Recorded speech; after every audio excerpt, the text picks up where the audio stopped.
So, friends, we move on to the next session, and you are seeing Dr. Rishi Kesha Krishnan, the director of the IIM Bangalore.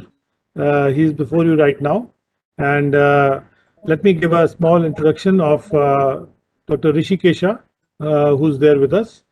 Well, he's the director and professor of strategy at the Indian Institute of Management, Bangalore.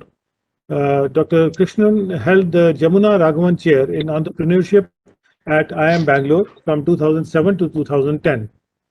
Dr. Krishnan completed a 5-year term as director of the Indian Institute of Management, Indore, in December 2018. Professor Krishnan was educated at IIT Kanpur, at Stanford University, and at IIM Ahmedabad. His main areas of interest are strategy and innovation. He has been listed in the Thinkers 50 India list of most influential management thinkers from India. Apart from the publications in the academic journals, case studies, and articles in the business press, Professor Krishnan has written 2 books. First one is 8 Steps to Innovation, Going from Jugaad to Excellence, which has been co-authored by him along with Vinay Dabolkar, which won the Best Book Award for 2013-14 from the Indian Society for Training and Development. And the second book is From Jugaad to Systematic Innovation, The Challenge for India. Professor Krishnan was a member of the expert committee set up by the Government of India in 2017-18 under the chairmanship of Justice B.N. Sri Krishna to propose a data protection framework for India. He was recently a member of the high-powered expert committee set up by the Department of Biotechnology, Government of India, to review the Biotechnology Industry Research Assistance Council and the chair of the Next Generation HR Subcommittee to implement the report of the committee on reorientation of CSIR for extending technological support to Indian industry. Friends, if you would just go through any time at the YouTube channels, you'll find some of the videos of the lectures which are given by Professor Krishnan, and you could take the benefit of those lectures. Professor Krishnan is an expert in strategy and innovation, and he's been studying this topic for the last almost 20 years, and therefore we have a lot to gain from the insights that he has, which he has come to impart for us. So thank you very much, sir, and we welcome you to this All India webinar for management soft skills for the senior most officers. Sir, kindly begin your session, sir.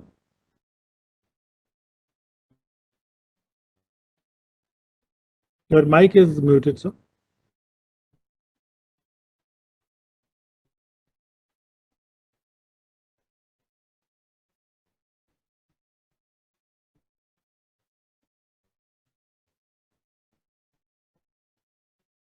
Yeah, thank you very much, Mr. Mishra. Good afternoon to all of you. It's quite difficult to follow after such a great talk by Dr. Devdutt Pattanaik. I will try my best. So I'm going to talk specifically about the importance of bringing innovation into management of direct taxes, which is in line with my subject of interest. I'm sorry, I think right now I'm not able to make the presentation work. So just give me 1 minute. I think I'll have to share it again. Apologies.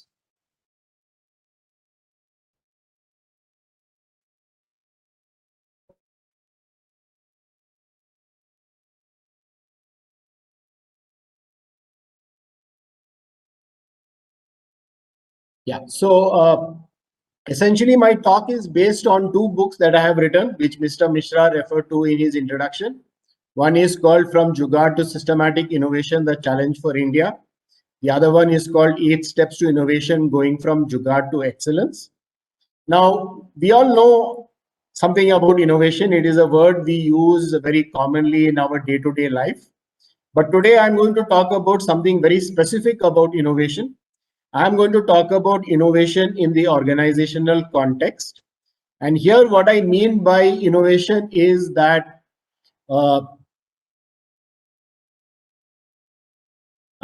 basically you start with a problem. The problem is the trigger for innovation.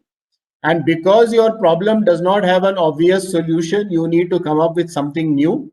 That is where the role of ideation or novelty comes in.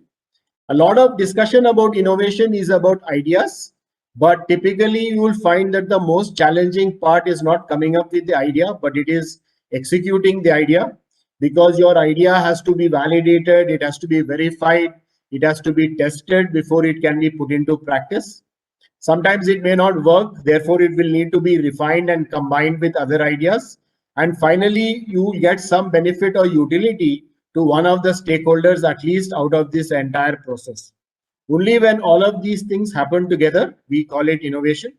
So essentially, what do I mean by innovation? It is applying new ideas to solve problems, resulting in some clear benefit to the users.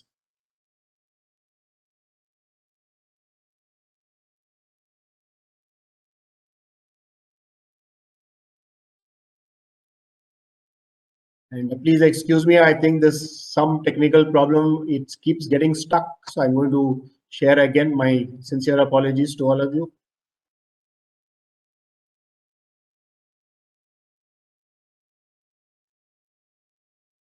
So the big question which you might be thinking of when you hear about innovation is, why do we need innovation in the government? I think the reason why we need innovation in government in general is quite obvious, because we don't have the resources required to solve all the problems in the same way in which advanced countries have solved them. For example, whether it be healthcare, whether it be education, whether it be poverty alleviation, all of these require huge quantities of resources if you want to follow the methods which have been followed by others. For example, US spends 15 to 20% of its GDP, which is itself many times that of India, on providing healthcare for a population which is just 1/3 the size of India. So obviously we cannot replicate the US healthcare system in India. That is why we need innovation in government, and that is why we need to develop innovation capabilities. Now, of course, innovation is a broad area and there are different types of innovation. Many of them are already being followed by all of you in direct access. If I look at a product or offering, there are various new kinds of income tax return forms or products that you have introduced over time, like Saral, Sahaj, etc. So products and offerings are already being piloted by the income tax department. We are now in the midst of a great revolution where the process of income tax assessment is being changed. So there is a lot of process innovation also happening in your department thanks to the faceless IT assessment. And your taxpayers charter is trying to overall change or transform the customer experience, which is another very important type of innovation. Business model may not be so relevant in the case of direct taxes, but this is a very important type of innovation as far as internet and digital businesses are concerned. So the good news is that as a department and as an organization, you have already been piloting certain types of innovations. But my argument is that you need to do even more on this front. And the rest of my talk is really going to be focused on how should you go about doing so. Now, in general, you will find in organizations there are many creative people. And that is, I'm sure, true in income tax department as well. But whenever I ask organizations what proportion of the creative potential of your people is being used, I get a very disappointing answer. Typically, I am told that only about 30 to 40% of the creativity of people is used. And in certain contexts, that number may be even less. It may be only 20 or even 15%. So what that means is we are not using the creative potential of people who are there with us. And that is a big challenge we need to address. Another question I often ask people when I am talking to them is, this number is so low. Why is this happening? What is holding back or preventing more innovation from happening? In other words, what are the barriers to innovation in your organization? So when I ask this to managers from private sector, they say many things, but a few of them are important, the ones marked in red here. Particularly in large organizations, they say there is too much adherence to process, too much standardization. People also want to remain in their comfort zone. They're scared of failing. There's not enough encouragement, not enough empowerment, no reward and recognition. And I'm sure many of these points resonate with all of you as well. These could be some of the reasons why we don't see more innovation happening in your department. But it's also interesting to note that one of the main reasons there is not enough innovation in government is because there is a reluctance to experiment. This gentleman, Dr. M.K. Ban, he was a pediatrician in All India Institute of Medical Sciences. Later on, he rose to become Secretary, Department of Biotechnology, Government of India. And he was the architect of many innovative schemes launched by Department of Biotechnology to encourage investment in entrepreneurship and in innovation and so on. So what he said in one of his talks is the biggest problem is there's a reluctance to experiment. For example, one of the big schemes of the government, the Integrated Child Development Scheme, it is known for many years that it doesn't work well, but not enough alternatives have been tried out. He also said that the talent pool is not diverse enough. There are poor flows of knowledge, that is not enough information flowing in both directions. There is fragmentation in government which prevents integrated policy making. He asked an interesting question. Why are there separate biotechnology and pharma departments when there is a lot of overlap between their activities? And rather than people collaborating and cooperating with each other, they are often talking at each other, which is not helpful for innovation. Another interesting comment came from Adi Godrej, chairman of the Godrej Group. He said the greatest barrier to innovation in India is the governance culture. Seniors tend to be judgmental and do not encourage new ideas. Indian organizations are still hierarchical and paternalistic, much more than those of other cultures. So I'm sure many of these comments of people like Dr. Ban, Mr. Adi Godrej might be ringing a bell with you. So how do we address all those? This is the question, and I'm going to come to that very shortly. Of course, in India, we also have alternate methods or techniques developed. For example, we are all familiar with what is popularly called Jugaad. It may be used to transport farm produce, say in a place like Western UP, or it may be used to make lassi using a washing machine in Punjab. This is a talent which many of us in India have. But while Jugaad has some positive features, it also has some challenges. One of the big challenges is that in general, you will find Jugaad is not very scalable. It is more like a point solution which somebody uses once to address a problem, but it cannot be used across the board. In a department as big and with such a large diversity as income tax department, solutions need to be scalable. They cannot be just point solutions which are applied at one place or with one assessee. And in India, we have seen that it is possible to have innovation which is not expensive, but also is very comprehensive in terms of solution. In fact, this small handset, some of you might have owned at one time, the Nokia 1100, it showed that robust quality and reasonable price can go together. So this is what we need in our innovation in government also. We need to do innovation that is both robust and does not cost too much. In other words, we need to do low cost yet effective innovation for innovation to be successful in the government. So how do we build innovation into the functioning of our organizations and our department? We need to build what Vinay and I call a systematic innovation capability. What is the systematic innovation capability? It is to get innovation in our DNA. It is to make innovation happen on a continuing basis. And when we talk to organizations, we found that there were three big challenges they face which prevented them from building such a systematic innovation capability. The first big challenge was they did not have enough ideas, or in other words, they did not have an idea pipeline. The second challenge they faced is the ideas were not progressing. Even if ideas were generated, they got stuck. In other words, there was a problem with idea velocity. And the third problem we found is that there is a problem with batting average. That is, not enough ideas get translated into successful innovation.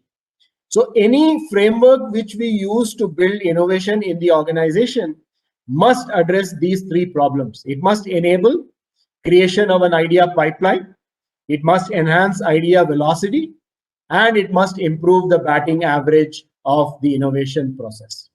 So our book, 8 Steps to Innovation, which won an award from ISTD, tried to address this by looking at 8 different steps you can follow to address these three problems. To have a good innovation pipeline or idea pipeline, you need to create a strong foundation. You need to design a challenge book, and you need to encourage more participation in the organization. To solve the velocity problem, you need to experiment at low cost with high speed. You need innovation champions who can take you quickly from prototype to incubation.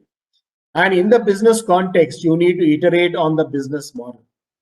And in order to enhance the batting average, you can use various tools like innovation, sandbox, platforms, open innovation, and then need to create a margin of safety.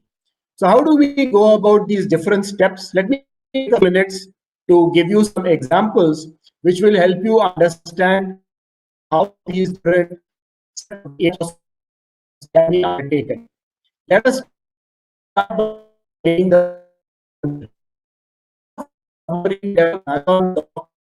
Shipbuilders Limited, a public undertaking which makes ships for the Navy. A few years back, I had visited Mazagon Docks, and when I visited there, I had an interesting discussion with their CMD. He said that the biggest challenge with Mazagon Docks was not with cost, because they were able to be quite cost competitive, but the problem was in completing the ships in a short period of time. And the reason this was becoming more important was because government wanted Mazagon Docks to be competitive with foreign shipyards as well.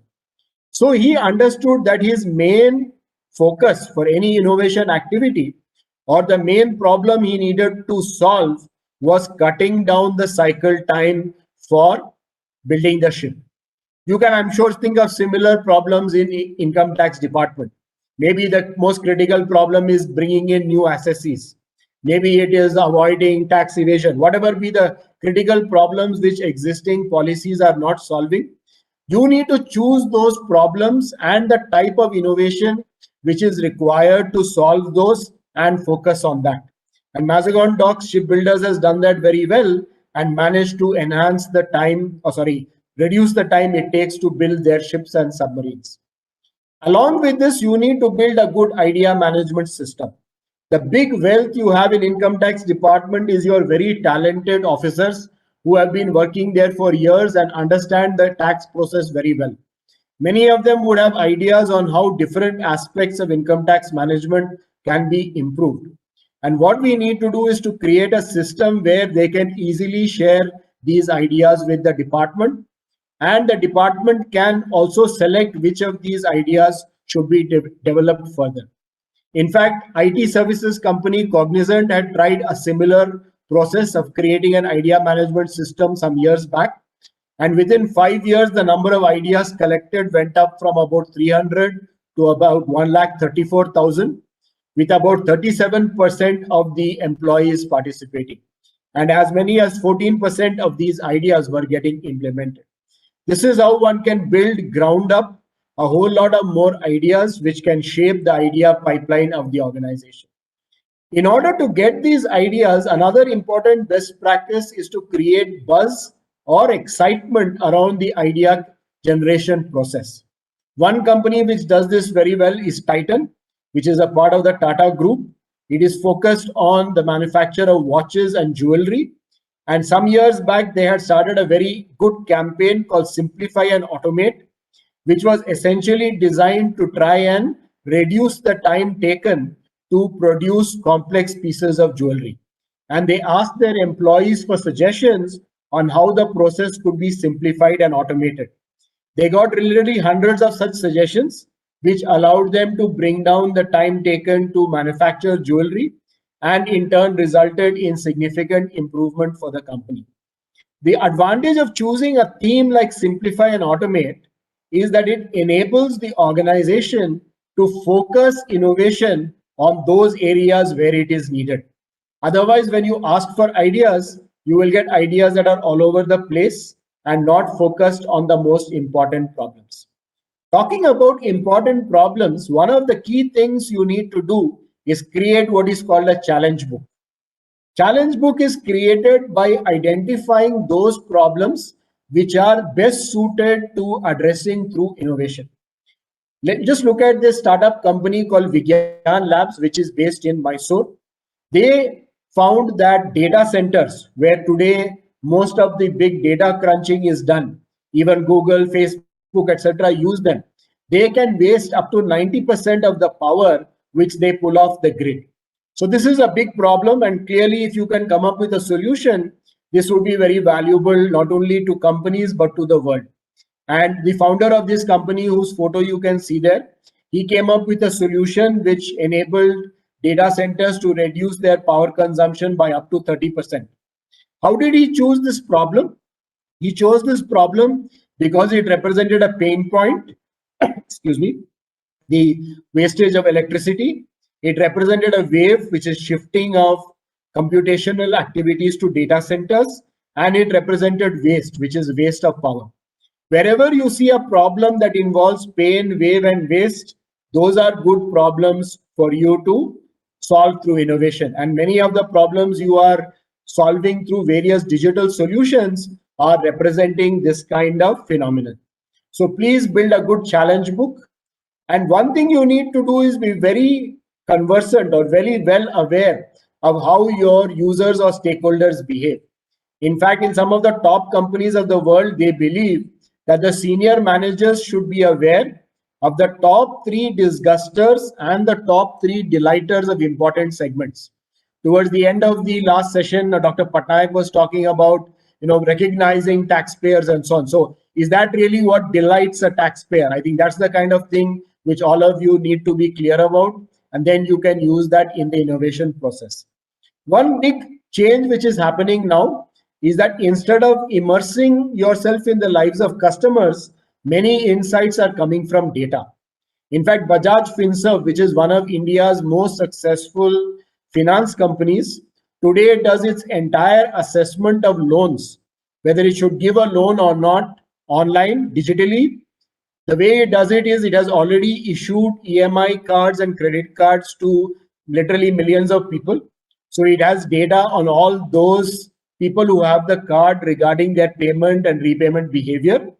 In addition, they work with third-party data providers like Equifax, and they integrate the data from Equifax with the data which they have from the EMI and credit cards, and they are able to determine whether a particular customer is a good candidate for a loan or not. This works very well because Bajaj Finserv has one of the lowest NPA ratios in the financial services industry. Today in income tax, you have exactly the same opportunities because thanks to all the computerization and digitalization that's taking place, you have data on the taxpayer behavior across millions of taxpayers in India.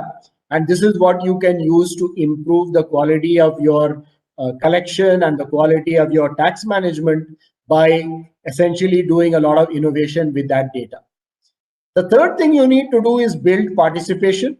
You need to have role models within the income tax department who can inspire others to participate in innovation activities. You need people like Rahul Dravid, who through their career transformed themselves many times. They are actually good role models because other people can relate to them. People like Sachin Tendulkar may not be the best role model simply because they are a natural genius, and people respect natural genius but find it difficult to be like them. You also want to build communities of practice, people who have common interests, who can come together and brainstorm on various activities. You can also try to create innovation catalysts, senior income tax officers who can be the source of encouragement and motivation for the younger ones. And you need to create the right rewards and recognition within the department to encourage innovation. This is as far as the pipeline is concerned. The next important area is improving the velocity of ideas.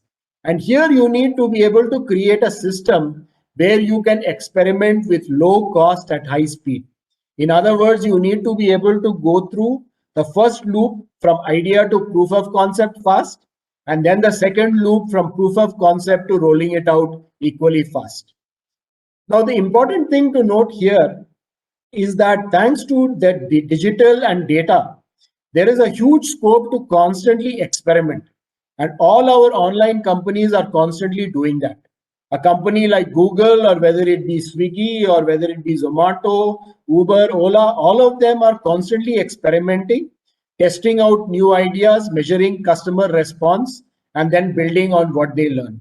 So the key thing here is to be able to do what is called convergent experimentation, which is what we otherwise call A or B feature testing. So essentially, we are trying to figure out, should we add feature A or not?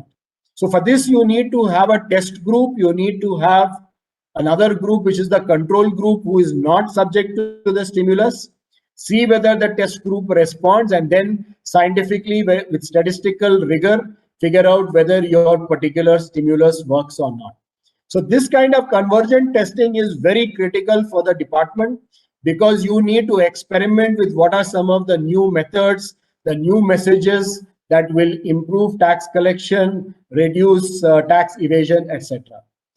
You also need to do certain amount of divergent experiments, but I think at this point of time, convergent experiments are the more important ones. You might have heard this from other speakers, and this is increasingly becoming important. There's the whole field of behavioral economics, where people don't always behave exactly the way you think they will behave. But to find out how they will behave, experimentation and testing is critical. Many of you might have heard about this very famous experiment done in UK, where they tried out different messages. First one is, please pay your taxes. Just an honest letter. There was some improvement in tax collection. They sent another letter saying 65% pays, you too, right? You're part of this, right? This positive nudge resulted in again slightly higher tax collection. They sent another letter saying 35% does not pay. Make sure you do. This is what you might call a slightly bit of a negative nudge. That also further improved tax collection. But the one which actually was the best was, if you will pay, we can build a park near your house. Now, you won't know the relative merits of these different initiatives unless you try small experiments. That's why I think experimentation is very important. And we are fortunate in India, some of the pioneers of this kind of experimentation in social sector and government are people from India. You might know Abhijit Banerjee, who won Nobel Prize for Economics few years back. He was one of the pioneers of using this randomized controlled trials in the field of social and economics experiments. For all of this, of course, you need to create a climate for experimentation. You need to give enough infrastructure so that people can try out things. You need to have a high trial rate so that people can fail fast and learn fast. And you need to avoid the failure fallacy. You might remember this scene from Three Idiots, where the student was begging the principal for more time. The principal refused to give him time, saying that, you are not good enough. That's why you didn't complete. But remember, the whole idea of this experiment was for the student to learn how to put his ideas into practice. It was not a speed test. So the principal would have been better served trying to find out why the student could not complete, what was his learning. So the role of experimentation is not to prove something right or wrong, but it is to learn from it. And that's the kind of culture we need to create in the income tax department. Once a prototype or proof of concept is concerned, we also need some people like champions, godfathers who will promote it. George Fernandez played that role for the Konkan Railway. He was not the person who came up with the idea, but he is the one who provided all the policy support to make the Konkan Railway a successful project. Senior officials in your department, like board members and others, have to play this role of being the champions of innovation. Finally, let us come to how do you increase the batting average. Increasingly, the role is to collaborate. Nobody can do everything that they need within the organization. So that is true for income tax department as well. You need to collaborate with academia, with research institutes, with startups. Increasingly, large companies are using startups as their best partners, whether it be Cisco or whether it be our own companies in India like State Bank of India.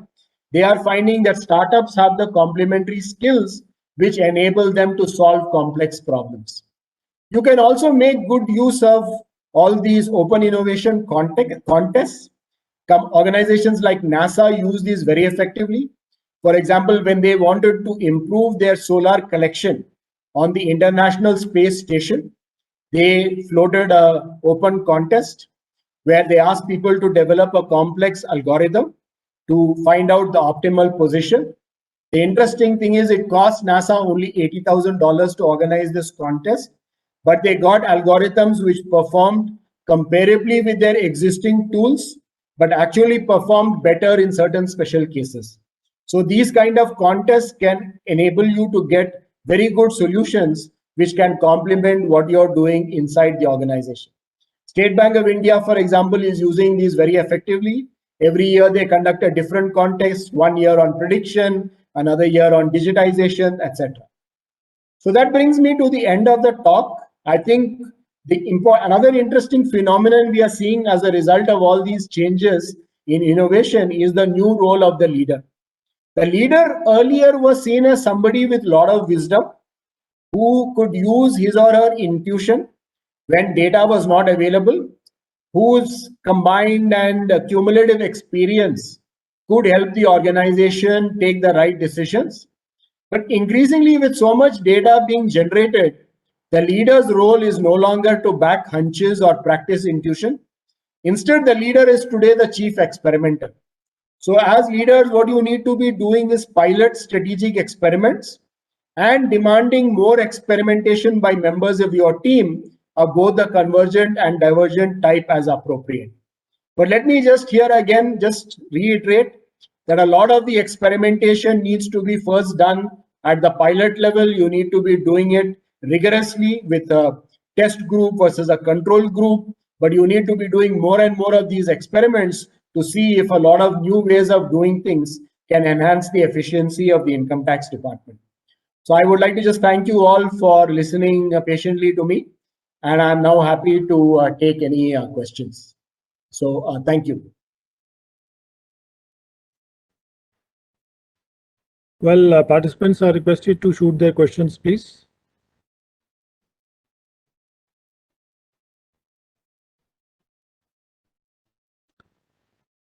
What is the relationship between strategy and innovation, and how it could be used for our department?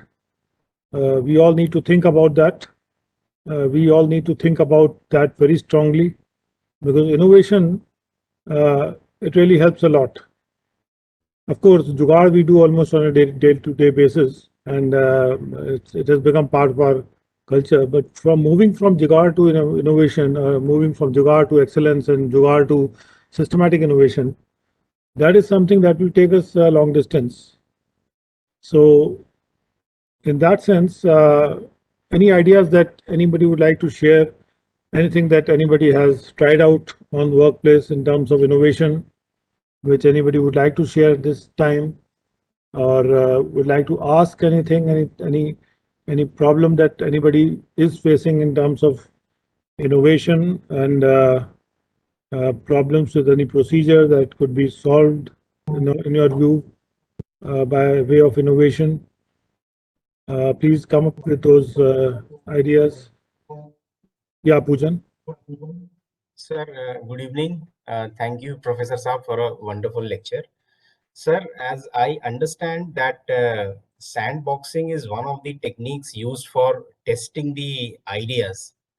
But as you know, that in enforcement organizations like the income tax department, where we are completely policy driven, how do you think we can actually test any new idea within a sandbox? Because sandbox is a word which appears very commonly, and I have seen that in your presentation as well.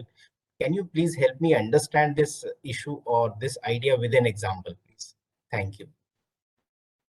Yeah, so as I was telling you, I think you need to be able to find certain, areas or certain boundaries within which you can try out these ideas. I understand that even in a regulatory context, sometimes it is difficult, but I think it can be done. For example, I'll give you an example. Reserve Bank of India has recently, in the last 1 or 2 years, realized that particularly in the fintech space, there is a need for trying out new things. Of course, one of the big fears of the Reserve Bank is that all these fintech experiments, they should not get into any issue which might sort of act as a threat to the established financial and payment systems. There should also not be any kind of fraud or anything which goes on. But what they have tried to do is to create very sort of constrained, limited spaces in which these fintech companies can try out. So basically, they might limit the number of users, or they might limit the kind of segment which those companies can address, or they might limit the sort of banks with which they can interact, so that basically the risks are all under control. So I think this is where some thinking is required. Maybe, for example, one could, if one wants to try out some particular idea with, say, less tax evasion, you take a particular category of taxpayers. Maybe it might be professionals. Within professionals, maybe you take doctors, take them in a particular geography, and then try a very targeted campaign just on them with a control group who is not subject to the same kind of campaign. So you will have to, I think, really structure these things quite carefully in such a way that you are able to get the kind of sort of bounded domain or a sandbox in which you can try out these ideas.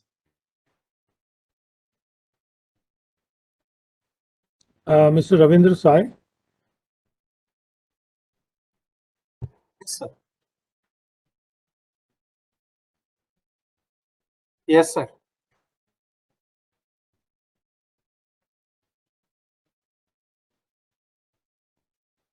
You can unmute your mic. Yeah, he's there. I had typed out the question, sir. If you want, I can ask orally also. Absolutely, sir, since we are watching you, but we'd like to see your entire face. Only half is visible. Vertically also, sir. Sir. Please go ahead, sir. Sir, actually, my doubt is something like this. Innovate, when we constantly keep hearing the word innovate, it is always like trying to do something out of the way or to change the existing process. But every computerization step actually goes in the other direction, in which it tries to straitjacket everything into a bound process. So when do we say that we are innovating, when constantly our endeavor is to cut out the thinking and unpredictable and make it very straitjacketed so that processes are always streamlined?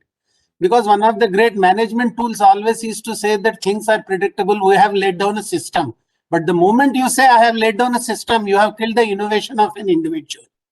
How do we reconcile the two, sir? Yeah, that's a good question, Mr. Sai. Let me give you a little example from a different industry. In IT services industry, they have something called a capability maturity framework or capability maturity index. And the top of that whole framework is supposed to be level 5. Level 5 companies are supposed to be such that they have very mature processes, but the process of continuously improving those processes is also integrated along with it. So just the creation of good, robust process is not the end of the story. You are created as level 5 company only when you also have internal mechanisms that ensure the continuous improvement of those processes which you have created. So I think that is the main difference. I think it is not these are not one-time solutions that, okay, we have done something today. Yeah, that might result in a step jump. But then unless you are also constantly refining them, and there I think the trick today, particularly in the computer context, is the better use of data, which is what I was trying to underline in my talk. I know that in the department already there is a lot of analytics and big data and all that being used, but that is more of a lot of it is based on the existing data which is being generated. The more interesting thing will be when you can conduct some experiment, when you do some stimulus. Remember, I gave one example. I said, right, you give various different messages to different category of taxpayers to see which of them actually results in better tax compliance. That will happen only if you actually try out something. And the fact that you have already computerized will help you because you will be able to measure the results of the experiment much better. Earlier in manual system, you could not measure the results because you will be take you such a long time to collate. But now once you have identified that sample of assessees on whom you are doing that experiment, very quickly you can find out whether that group has done something different from the control group. So I think that is where the whole idea of experimentation comes in. So yes, You are right that's a challenge, but I think these digital solutions are only giving you an opportunity to improve things further. That's the way you should look at it. Thank you, sir. So that would lead to a differential strategy for differential groups. Maybe, but not, you see, again, we are not talking about change in law and all that. We are talking more, for example, how you communicate to them or what they value more, things like that. We are not talking that somebody will have 25% tax rate, somebody else will have 30% tax rate. That's not what we are talking about.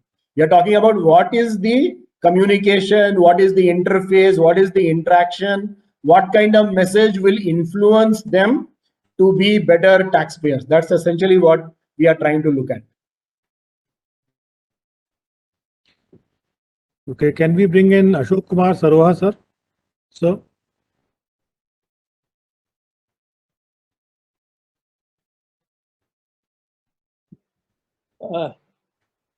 good evening, sir, and thank you very much for giving such a thought-provoking and I would say innovative talk on innovation. My question is in government setup, when you start innovation per se, I mean, when you conceive the idea of innovation, you do have to use discretion. The kind of other way of saying is that you do not follow SOP as a per se. And in government, the idea constantly as a policy has been to reduce discretion. So I believe, I mean, innovation, as far as maybe some innovation do not require discretion, but most of the innovations require discretion. So this is a kind of dilemma we have to overcome, that do we allow discretion, at least in the developing phase? Ashok Kumar ji, actually, I don't think that data-driven innovation, most of it requires much discretion. Let me just go back to the example which I gave just now. So suppose you want to try out something, you want to see whether a particular message improves tax compliance or not. So you need to take a random sample from the test group and you need to take a random sample from the control group. So there is no discretion. Nobody is choosing any particular taxpayer for this experiment. You are only just choosing on a completely random basis. So I think if you look at a lot of the data-driven innovation, where you are trying to, decide based on behavioral economics and other things, there is not much of discretion involved. That's what I feel. I believe that part you're talking about is not basically, I mean, that lot of innovation and experimentation has already taken place. That is just to adopt the best practices. Idea of innovation in my case is basically policy. Like if I want to say, check whether if I reduce a rate, say by 5%, whether my tax collection will increase or not. So that is the one I'm talking about. Yeah. But there again, I mean, I don't think, I agree there you might have a problem in discussion, but probably you will not want to, I think again, you would not want to really exercise discretion there. You will have to choose, again, it can be more at the group level than individual level. So I don't think you will have to favor a particular individual. Anyway, I think it can be designed in an intelligent way. Actually, I'm sure you are familiar. There is this whole field of behavioral economics, which is looking at how do you design these experiments in such a way that you conduct them without, favoring any particular party and also getting robust statistical results so that it can be done on a larger scale. Thank you.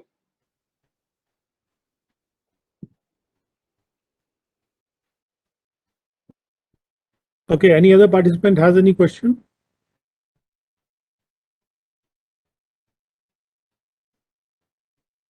Mishra ji, may I ask a question? This is Susan George from DTRTI Bangalore. Yes, ma'am. Please go ahead, ma'am. Good afternoon, Professor Krishnan, and thank you very much for a very interesting talk. I think the discussion so far has been rather focused on existing tax base and the taxpayers who are already within the system. I was wondering if there is any research or thinking on the behavioral aspect of tax behavior, drawing people into the tax base. I think someone else has asked the question on chat. But if there's any insights that you would like to share on this, because that is really a problem. And keeping aside the policy and the legislative aspects of, who is to be a taxpayer, but we all know that there is a large untapped base there. So if you have any insights, it will be very interesting. Thank you. Yeah, thank you, ma'am. I don't have a ready-made answer for you, but I think good experiments can be designed, which will sort of try to figure out what is it that actually helps us bring people who are not into the tax net into the net. Certainly, I mean, I'm happy to talk to you offline sometime if you're also in Bangalore, and we can see whether we can design some experiments like that. Yeah, I don't have a ready-made answer. I'll also take a look at the research in that area, and then I can share it with you or any of your colleagues who are interested. Thank you very much, Professor Krishnan. Certainly, sir, ma'am and other DTRTIs can always look at doing these small experiments with your help. And these small experiments can lead to wonderful solutions, innovative solutions. That's really great to hear from you. And thank you, ma'am, for your question, because ma'am is ADG DTRTI in Bangalore, and there'll be a lot of association with IIM Bangalore in the future also. So with those words, I would take this opportunity to thank you for having been with us, and you have taken time out for us. And in fact, we have been a little slow at responding to you at some times, and probably we can improve ourselves in the future with you. And so you have been very kind enough for us, and you have graced our occasion with a lot of, I would say that with a lot of humility. And you have been director of IIM Indore also for 5 years, and here again. So the entire country is looking at you for your future accomplishments and contribution to our nation. So thank you, Mr. Ji. Thanks for all your support. Thank you. Sir.